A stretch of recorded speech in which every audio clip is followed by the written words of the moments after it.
the title of the Brooklyn Ambassador. I had to explain a couple of things at home back to the homeboys, but they're not in great shape like myself. And when I said, look at me, and do you think you can talk me out of it? So make some humor out of it. It was a really honor to be from another city, another big city, but of course not as big as New York. And to have that honor to be able to represent a new entity, along with Golden Boy being involved in it. I believe I'm the best person for the job. And so I respect it, and we're not treated like it ain't important. Any more questions? What were your impressions of the main event? Paulie, as I predict, the ones that's here, reporters, what's my thought? Who I think was going to win and how? There's very little chance of beating Paulie. I don't care if you're young or middle age. I ain't gonna say who. You give Paulie this much room, somebody has to give Paulie either a Duracell commercial or Energizer commercial, because Paulie don't have to throw punches to be moving something in his body, and I'm talking about this Energizer. And he fought that fight, and Zab couldn't react quick enough. I'm not going to say a man got old overnight. No, you get old in the gym, nobody tells you, and then you show up to the fight and you really look old because that has been exposed. He just couldn't get out of the gate.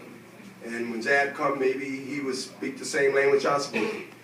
He couldn't get out of the gate, and when he tried to get out of the gate, he even looked even more slower. So Paulie fought an excellent strategy fight that he didn't deviate from.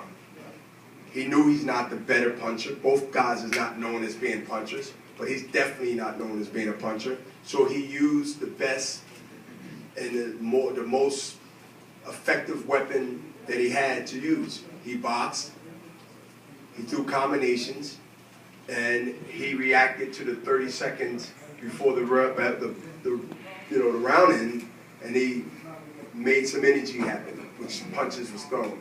So he fought his fight, and when you fight a fight like that, it's hard to deny a guy from a victory. And he got the victory. He earned being back in the picture, and also bringing the King of Brooklyn. And you might think that's not a big deal. I mean, I know you didn't say that.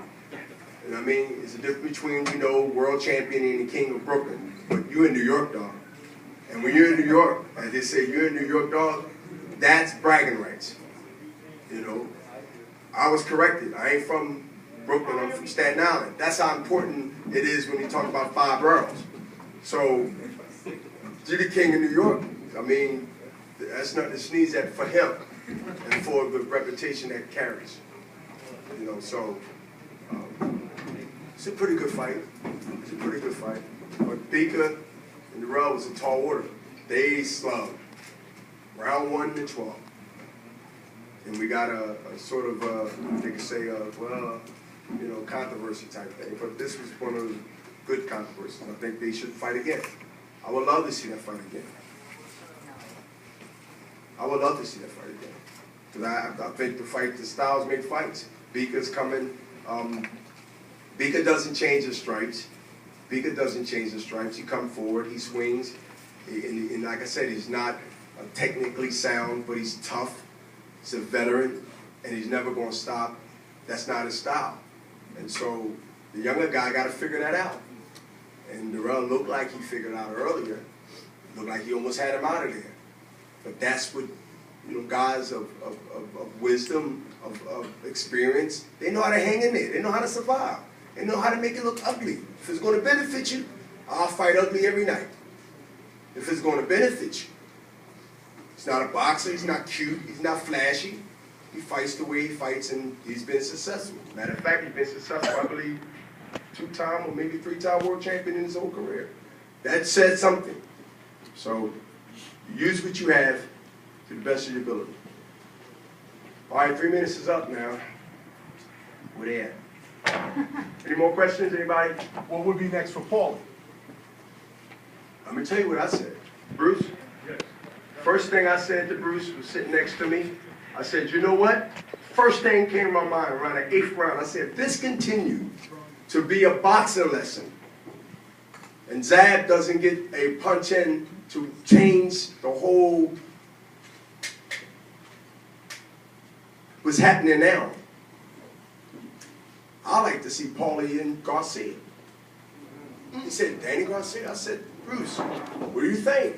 Paulie and Danny Garcia? It's a sellable fight. It's a respectful fight. I don't think any reporters would sneeze at that fight, especially at that weight division. Because you got two styles. You got two styles. That's going to be a fight that Paulie's going to be who he is, right? Just like Beaker's not going to change his stripes. Why? Been too successful in his career doing it. Danny Garcia got that dog in him. Don't get confused because you seen him outbox Matisse. That's because I trained in that gym for 8 weeks with him, and I just gave him a little advice. That's all. And the fool, the top writers that thought that, wait a minute, man, this guy won't get wiped out of him because he fights Matisse's style. Well, they got food. A lot of them had to eat crow. They ain't eat in front of you, though. They ate it when they got home.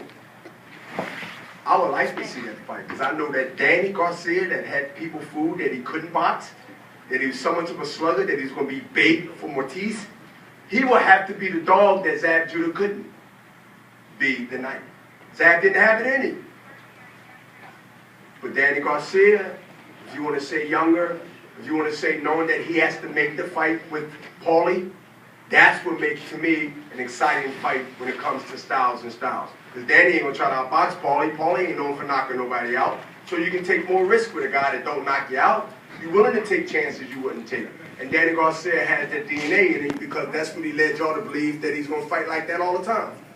And of course he didn't when he fought Matisse. That's why I think that style makes a great fight, because it's not only an East Coast fight, but it's a fight where you're going to have some skill because there's skill in the mix, but you also going to have some dog in the mix because you have a Danny Garcia, and you can't sneeze at Paulie because Paulie's a little rough, a little Italian that don't back down for nobody, as we've seen today. Any more questions? What about if Colazzo wins against Ortiz? Paulie and Colazzo, another battle of Brooklyn. Listen, there's a lot of round robins. I love that threesome. Not in the way you're thinking, but but listen to the way you looked at it. I was looking at the non-verbals body language. That's all I just, maybe I was wrong, and if I was, I apologize. I think you were wrong. Okay, well, I apologize. Yeah, I see that. That's another one. Again, it's so, that division is I mean, you can actually, have people debating about what they want to see. But none of these fights are fights that, to me, it's going to be boring. You might have your preference, and you're entitled to that. There's nothing wrong with that. Hey, I might want to see this, you might want to see that, but at least we got 3 or 4 different people we're talking about. Put all of them together, throw it up in the air, and see who comes out the best. And that makes great fights. Zab Judah is on his way, and he'll be able to speak about tonight's fights with Paulie. So it should be in about a minute or two, right? Lisa? Yes. 2014, who was on your radar? Who did you want to Okay, but he's still on. Well, I ain't talking about me now because I see. Listen, I understand that, and you asked a legitimate question, but this is where discipline comes in at with me. And the hats that I wore mostly in my career. I've been managing myself since 1995. And I was promoting myself basically until I became partners with Golden Boy Promotion. I believe in 2006, if my math is right, 7 years plus ago. I've learned how to be and wear certain hats that some haven't adjusted to me being that, because they don't want you to be these multiple people. But if you have the personality, and I can say some smarts because I'm always trying to be smarter than yesterday, not as dumb as 2 days ago. So to talk about me after this exciting 4 mandatory, 4 main events rather, it would be sort of like real selfish of me to talk about me why I'm the promoter for the last couple of days. I mean, it's not about me right now. Right now it's about the fighters that the present and the fighters that either want their way out if they don't win or have to take the back 10 seats back. So I'm not upset that you asked me that, but I'm just letting you understand, and maybe the ones that was going to ask me something about me, refrain from that, because it ain't about me. I am a promoter, respect me as my position. Now, when it's time for me to fight, I will elaborate on that the first of the year, of when any fights out there that means something to me to motivate me to get up on the couch and go ahead and do my duties. So, any other questions about the fight tonight before Zab gets here, and we can talk about that.